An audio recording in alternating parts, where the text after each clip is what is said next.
Welcome back to Larry Under Pressure. Today we're firing up the slow cooker for something sweet, savory, and downright irresistible, Crock pot orange chicken bites. These sticky, tangy bites are perfect for a no-fuss dinner paired with rice and sugar snap peas or party snack, and they're packed with bold citrus flavor. Let's get cooking. Pressure off, flavor on. Hello y'all, and welcome back to the channel. This is Larry, and I'm fixing for you tonight an incredible orange chicken recipe that can be used either as something as a snack to put out for a party or whatever, or you can use it the way I'm using it tonight, which is my favorite, and I'm going to use it over rice with sugar snap peas. And that makes it just delicious. I'm going to steam the rice and steam the peas in the same rice pot. And you've seen me do that on previous videos. So I'm not going to bore you with that tonight. So let's get started. First of all, you can use chicken breast and cut them up, or you can do like I prefer to do.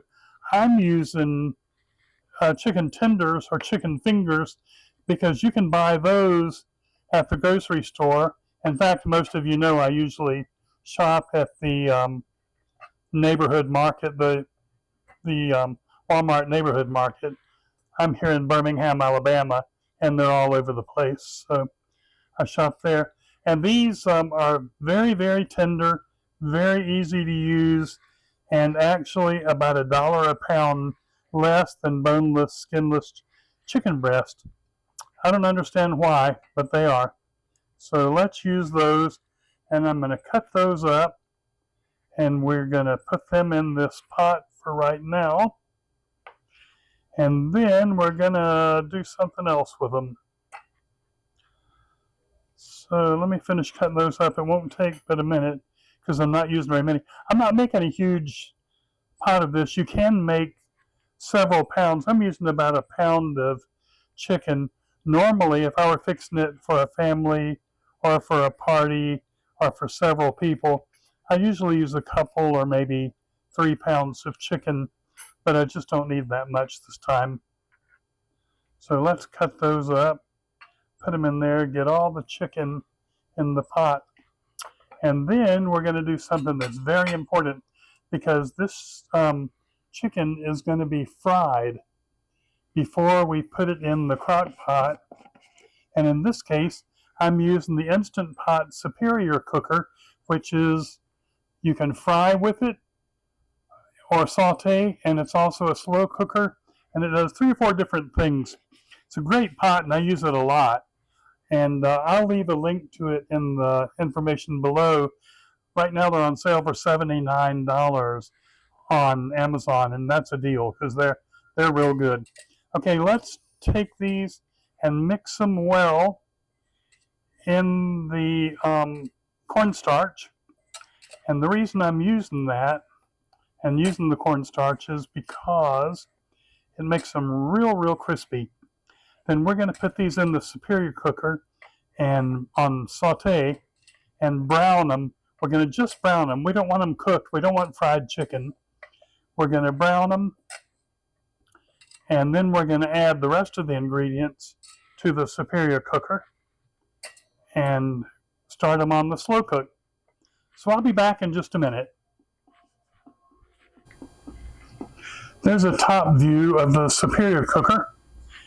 And what we're going to do is open it up and put some olive oil. We don't want to use a lot, but we're going to put just a little bit of olive oil in there so the chicken won't stick, and so the chicken will have something to brown in. I've probably got 3 tablespoons in there now. And I'm going to put the lid back on, and then I'm going to put it on sear saute.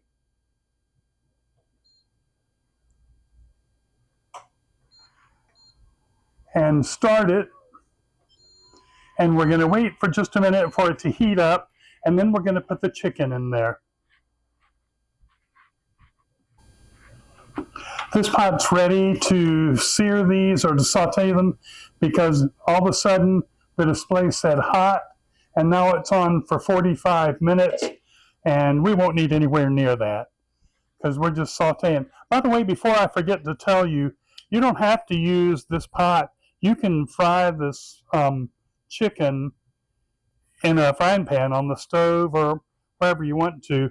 I just like doing it with this because I can fry it and cook it all in the same pot without messing up two different things.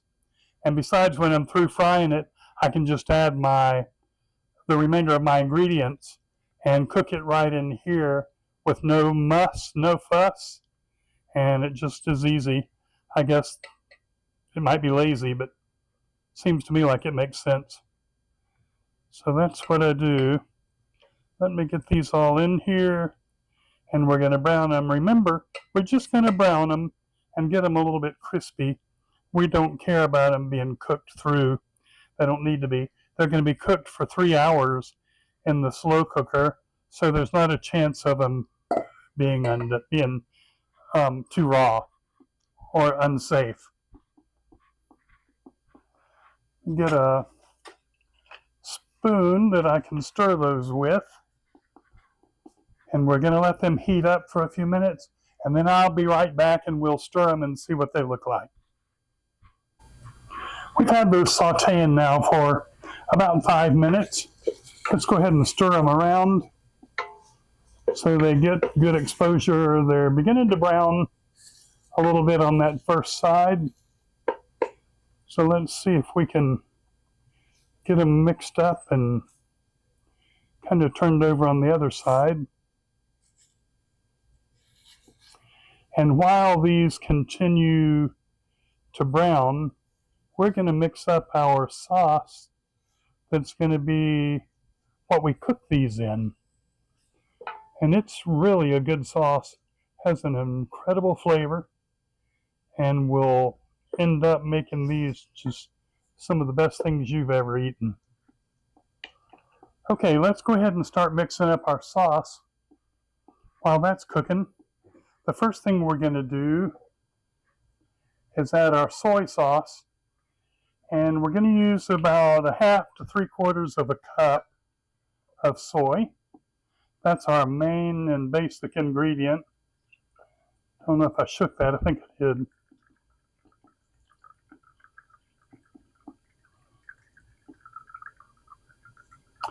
If you've been watching the channel lately, you know I've done 2 or 3 dishes, actually 3 before this one, that has used a bunch of soy sauce. I love it. Probably shouldn't be eating all that salt.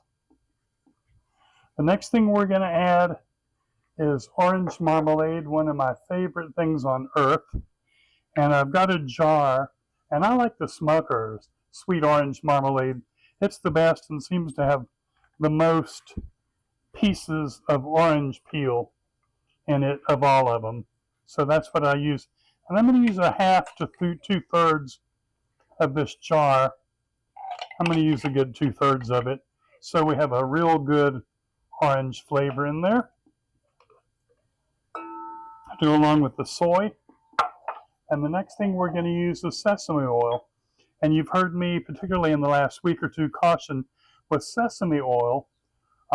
It's real good and adds an incredible flavor profile to your dish, but you don't want to use very much of it. So I'm going to use about a teaspoon. If you use any more than that, it'll get too strong and not be good at all. And I'm not really measuring these things. You can measure them if you want to, but they're not that critical.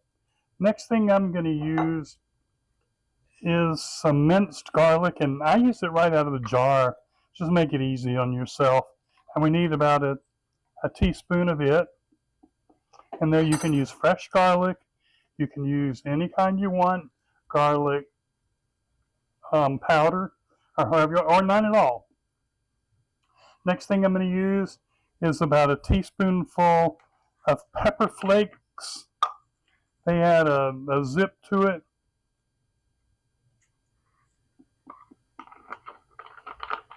I'm going to add about a tablespoon of rice vinegar. All of these ingredients, by the way, everything I have here, can be found and purchased at Walmart. I get it at the neighborhood market here in Birmingham. I'm sure you can get it wherever you live. And we're going to use some ginger. I'll add it in a minute. And the last thing we need is some sesame seeds. And here they are. We're going to use some more to garnish at the end, but we're going to put a few in there while we cook it to add just a little bit of flavor. Okay, I need to go and grind up some fresh ginger. Forgot to do that, so I'll do it now, and we'll add it. That'll be our last ingredient, and then we'll mix everything up. Let me check on the chicken. I forgot to do that before I put that spoon down in there, but it won't hurt a thing. And it looks pretty brown, but let's let it brown just a little bit more. Let's let it cook another minute while I grate this ginger. All right, there's a good tablespoon of freshly grated ginger. You can use dry ginger powder from a bottle or however you want, or none at all. This is one of those recipes, and the reason I'm not very careful about my measurements is because it's something that I'm showing you the basics and how to mix it up to begin with, and then you make it your own with whatever you want to do to make it yours. If you don't like some of the ingredients I'm using, I get that, and that's fair, but you put what you want in it, or don't put what you don't want. Experiment with it a time or two, and when you finally get it perfect, the way you want it, write it down, and then that'll be your recipe from now on. If you find something that you like better, or that you like to omit and you think it makes it taste a lot better, leave it in the comments, and so everybody will see it, and we'll all give it a try and see what we think. Okay, that's mixed up, ready to go, and we're going to take it and we're going to pour it over the chicken.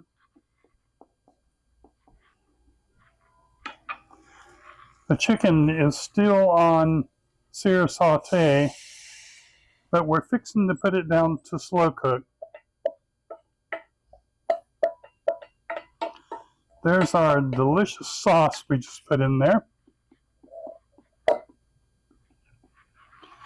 I'm going to stir that around so all the chicken is coated with it. I could have used a much smaller pot, as you can see, but this will work just fine. What we want to do is we're going to let it cook, and we're going to set it to cook for 3 hours, and after an hour and a half, we're going to open it and stir it. You know, I always caution not to open the crock pot while it's cooking because it lets all the heat out, but this one's an exception to that.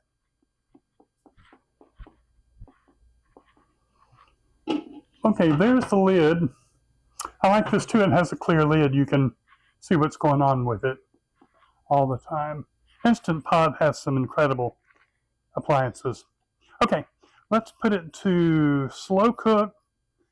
We're going to put it for 3 hours on low. Start it, and I'm going to set a timer for an hour and a half to remind me. Not that I would ever sit down and start watching the news and fall asleep, but I probably will. So I'm going to set a timer for an hour and a half. At an hour and a half, we're going to come back, give it a stir, and then let it go the hour and a half to the home stretch. We're at the hour and a half mark with these. And as I said, we're going to open it and stir them and see how they look. It's beginning to thicken up a little bit. While I was sitting waiting for these to get to the hour and a half mark, I had a thought that I'm going to add a little bit of honey to them too.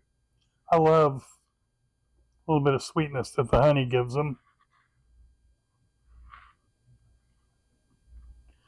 So we're going to do that.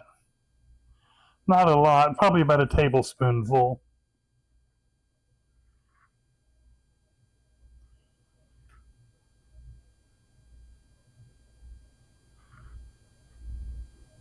Okay, that should be about a tablespoon.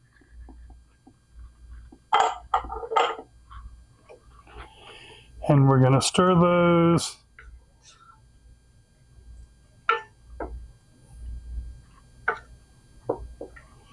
They're looking good. The ones that have the side up are still kind of white, and I'm going to turn them over to where the side that was up before is now down as best I can. I don't know if that's necessary, but I want to do it, so.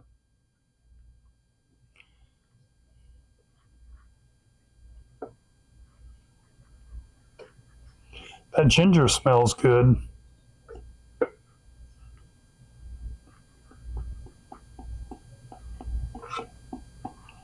Okay, we're going to let them go for another hour and a half and they should be done. I'll set a timer and we'll come back and check on them at that time.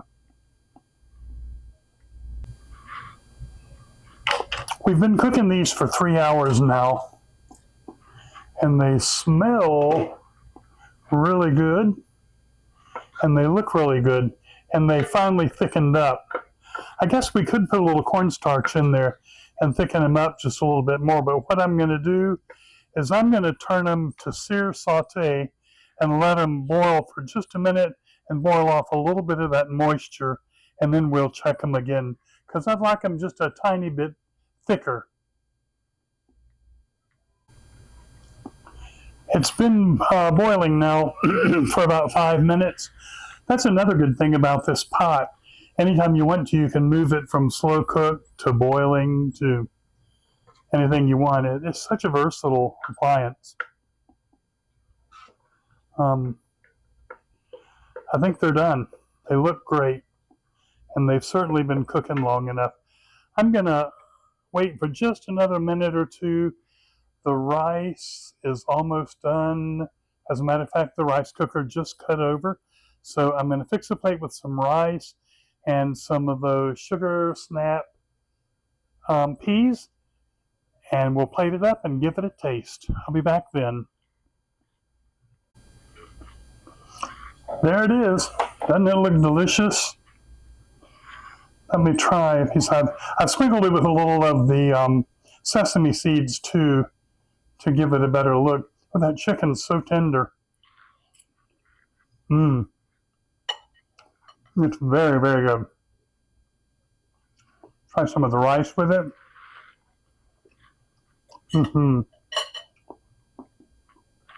Wow. That's amazing. I'd suggest you try this. It's an inexpensive, easy to fix, takes a little bit of time, but 3 hours isn't too bad. I waited until I got home from work tonight to fix it, and it's still plenty of time for dinner. So give it a try and see what you think. Purchase link for the Instant Pot is in the directions below. And if you like it, please subscribe, leave your comments, and we'll see you on the next video. Thanks for watching Larry Under Pressure. If you love these crock pot orange chicken bites, be sure to hit that like button and subscribe for more easy, flavor-packed recipes. Got a favorite slow cooker dish? Drop it in the comments. We'd love to hear from you. Until next time, keep it simple, keep it tasty, and stay under pressure.